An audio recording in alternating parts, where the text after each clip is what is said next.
actions against the Georgians all the more alarming. In the face of Russian aggression, the very existence of independent Georgia and the survival of its democratically elected government are at stake. In recent days, Moscow has sent its tanks and troops across the internationally recognized border into the Georgian region of South Ossetia. Statements by Moscow that it was merely aiding the Ossetians are belied by reports of Russian troops in the region of Abkhazia, repeated Russian bombing raids across Georgia, and reports of a de facto Russian naval blockade of the Georgian coast. Whatever tensions and hostilities might have existed between Georgians and Ossetians, they in no way justify Moscow's path of violent aggression. Russian actions in clear violation of international law have no place in 21st century Europe. The implications of Russian actions go beyond their threat to the territorial integrity and independence of a democratic Georgia.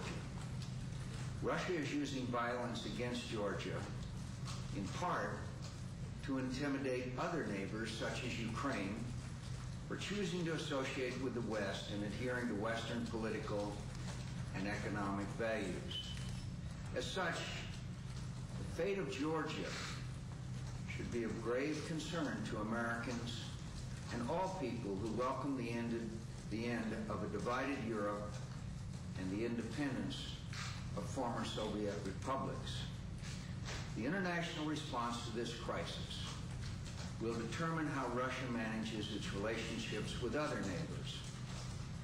We have other important strategic interests at stake in Georgia, especially the continued flow of oil through the Baku-Tbilisi-Ceyhan pipeline, which Russia attempted to bomb in recent days.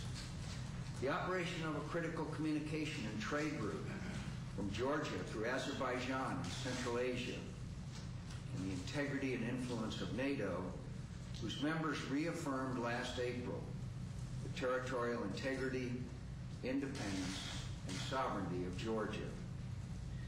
Yesterday, Georgia withdrew its troops from South Ossetia and offered a ceasefire. The Russians responded by bombing the civilian airport in Georgia's capital, Tbilisi, and by stepping up its offensive in Abkhazia. This pattern of attack appears aimed not at restoring any status quo ante in South Ossetia, but rather at toppling the democratically elected government of Georgia. This would be unacceptable to all the democratic countries of the world and should draw us together in universal condemnation of Russian aggression. Russian President Medvedev and Prime Minister Putin must understand the severe long-term negative consequences that their government's actions will have for Russia's relationship with the United States and Europe. It is time we move forward with a number of steps. The United States and our allies should continue efforts to bring a resolution before the United Nations Security Council condemning Russian aggression, noting the withdrawal of Georgian troops from South Ossetia, and calling for an immediate ceasefire and the withdrawal of Russian troops from Georgian territory. We should move ahead with the resolution, despite Russian veto threats, and submit Russia to the court of world public opinion. NATO's North Atlantic Council should convene an emergency session to demand a ceasefire and begin discussions on both the deployment of an international peacekeeping force to South Ossetia and the implications for NATO's future relationship with Russia, a partnership for peace nation.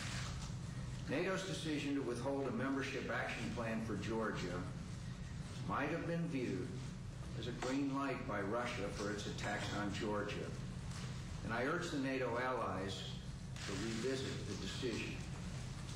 The Secretary of State should begin high-level diplomacy including visiting Europe, to establish a common Euro-Atlantic position aimed at ending the war and supporting the independence of Georgia.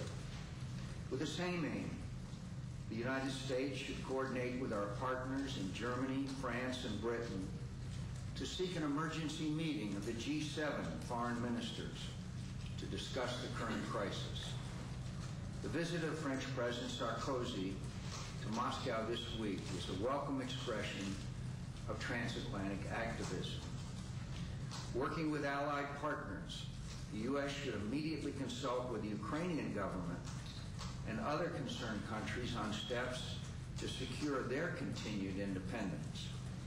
This is particularly important as a number of Russian Black Sea Fleet vessels currently in Georgian territorial waters are stationed at Russia's base in the Ukrainian Crimea. The U.S. should work with Azerbaijan and Turkey and other interested friends to develop plans to strengthen the security of the Baku-Tbilisi-Ceyhan oil pipeline. The U.S. should send immediate economic and humanitarian assistance to help mitigate the impact the invasion has had on the Georgian people.